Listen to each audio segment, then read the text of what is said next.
Hello everyone, welcome back to the channel. If you are new here, make sure to hit that subscribe button. So in today's video, we are talking about how we can integrate CSS file in HTML file.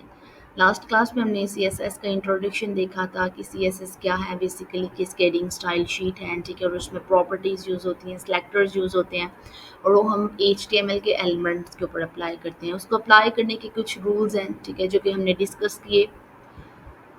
अब second बात हमने देखनी है कि integrate किस तरह से करेंगे, CSS को किस तरह से जो है वो हम HTML में इंटीग्रेट करेंगे, ठीक है। उसके 3 वेज हैं, 3 प्राइमरी वेज। मैं आप लोगों की बुक के थ्रू जो है वो इसको समझाने की कोशिश करूँगी। जहाँ पे मुझे लगा कि एक्स्ट्रा कंटेंट की ज़रूरत है वो मैं फर्दर साथ साथ आपको गाइड करती रहूँगी, डोंट वरी। तो 3 प्राइमरी वेज हैं। The first one is in line, the second one internal style and the third one is external style. आप लोगों ने इसको बहुत ध्यान से समझना है, ठीक है, क्योंकि ये through out the website, through the web pages, ठीक है, ये यूज़ यहाँ CSS जो है वो वर्कआउट करती रहेगी और बहुत मज़े की चीज़ है। आप लोगों को पता है विजुअल अपीयरेंस जो है वो किसी भी चीज़ को अपीयरेंस बहुत ज़्यादा जो है वो ब्यूटी देती है। तो आपकी वेबसाइट को ब्यूटी देनी है तो वो CSS लैंग्वेज में देनी। इसके बगैर आप लोगों की जो वेब पेजेस हैं, जो भी आप क्रिएट करेंगे, वो बिल्कुल भी खूबसूरत नहीं लगेगा। सो बी फोकस्ड एंड इंटरेस्ट के साथ इसको पढ़ें। देखिए इनलाइन स्टाइल है, ठीक है। This method involve adding CSS directly to the individual elements using style attribute. क्या कहने की कोशिश कर रहे हो, कहता है कि जो इनलाइन स्टाइल है ना, वो बेसिकली ये है कि आप HTML के एलिमेंट को डायरेक्टली जो है वो मीन्स दैट कि स्टाइल एट्रीब्यूट यूज़ करें, ठीक है, और उसको डायरेक्ट HTML के एलिमेंट के अंदर डाल दें। आप लोगों को यहाँ पे मैं जो है वो एक एग्जांपल के थ्रू समझाने की कोशिश करूँगी, ठीक है। देखिए यहाँ पे ये एक मेरे पास कोड है, ठीक है, कोड एग्जांपल जो कि हमने लास्ट क्लास में भी देखी, फिजिकल क्लास में भी हमने देखी थी, ठीक है। देखिए लेट्स सपोज मेरे पास ये H1 का जो है वो एक एलिमेंट है, ठीक है।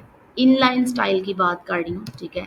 यहाँ पे हमारे पास H1 क्या है, HTML का एलिमेंट। डायरेक्टली इसके अंदर हम क्या करेंगे, स्टाइल का एट्रीब्यूट यूज करेंगे इक्वल डबल कोट्स के अंदर, ठीक है। जो भी एट्रीब्यूट या प्रॉपर्टी आप लोगों ने लिखनी है वो डबल कोट्स के अंदर।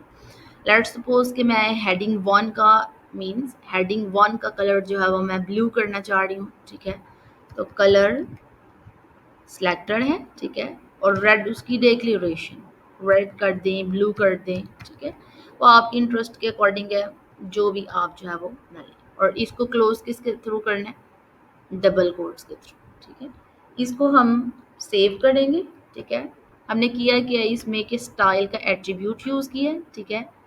किस तरह से लिखा है कि डायरेक्टली HTML के एलिमेंट मीन्स हेडिंग के अंदर डायरेक्टली स्टाइल का एट्रीब्यूट यूज़ किया इक्वल डबल कोट्स, ठीक है, कलर या जो भी आप प्रॉपर्टी लगाना चाहें, ठीक है, और ब्लू। अभी इसको सेव करके देखते हैं हमारी वेबसाइट के अंदर कोई चेंजेस आई हैं, ठीक है। लेट्स सपोज यहाँ पे मैंने जो है वो सेव और किया हुआ है। देखिए एग्जाम्पल कोड, ठीक है, ये देखिए मेन हेडिंग, हेडिंग 1 थी हमारे पास, ठीक है। हेडिंग 1 को भी स्पेसिफाई किया था और उसका कलर हमने क्या किया था, ब्लू, ठीक है।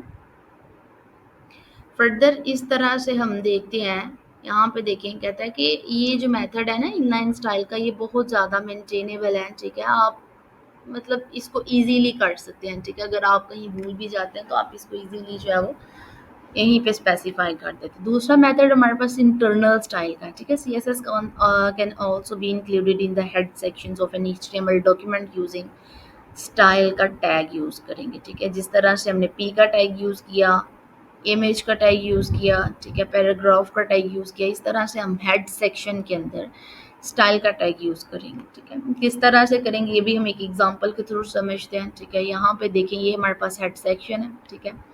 इस हेड के टैग के बाद हम दूसरा टैग किसका लगाएंगे, स्टाइल का, ठीक है, और इसको साथ ही क्लोज करेंगे ताकि हम भूल ना जाएं बाद में, ठीक है। यहाँ पे देखें सेंटर में क्या करेंगे कि यहाँ पे हमारे पास पैराग्राफ है, ठीक है। तो हम पैराग्राफ को चेंज करना चाह रहे हैं, हेडिंग को तो चेंज किया, ठीक है। अब हम किसको चेंज करना चाह रहे हैं, पैराग्राफ को। तो पैराग्राफ के लिए P का टैग था, ठीक है, कर्ली ब्रेसेस, आप लोगों ने इसके सिंटैक्स को बहुत ध्यान से समझना, ठीक है। कर्ली ब्रेसेस लगा है, यहाँ पे देखें अब कर्ली ब्रेसेस क्लोज भी करेंगे, जो चीज़ हमने ओपन की है, ठीक है, उसको क्लोज भी साथ ही करेंगे ताकि हमें बाद में जो है वो भूल ना जाए। हम क्या करना चाह रहे हैं कि हम फर्स्टली पैराग्राफ जो है ये बिल्कुल कैलिब्रे फॉर्म के अंदर लिखा हुआ है, यहाँ उसका फॉन्ट फैमिली जो है वो कैलिब्रे है, ठीक है, तो हम उसको चेंज करेंगे फॉन्ट, ठीक है, फैमिली। वो आप लोगों ने वर्ड के अंदर भी देखा होगा कि डिफरेंट फ़ॉन्ट स्टाइल्स हैं, ठीक है, फ़ॉन्ट फैमिलीज डिफरेंट है, तो हम टाइम्स न्यू रोमन रखते हैं, ठीक है, न्यू रोमन, और ये semi colon.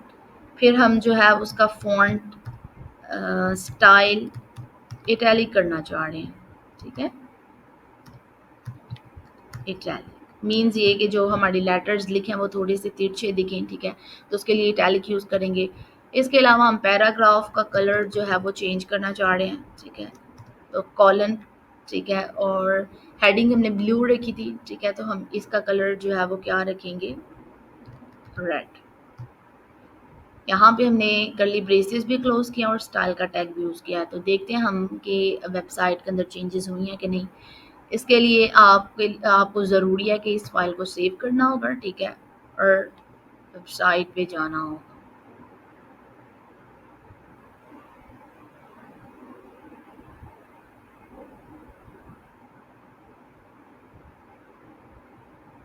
Here we go, ये देखें, रिफ्रेश करेंगे, ठीक है, तो हमने जहाँ जहाँ जो भी चेंजेस की थी, ठीक है, वो हमें शो भी हो रही है।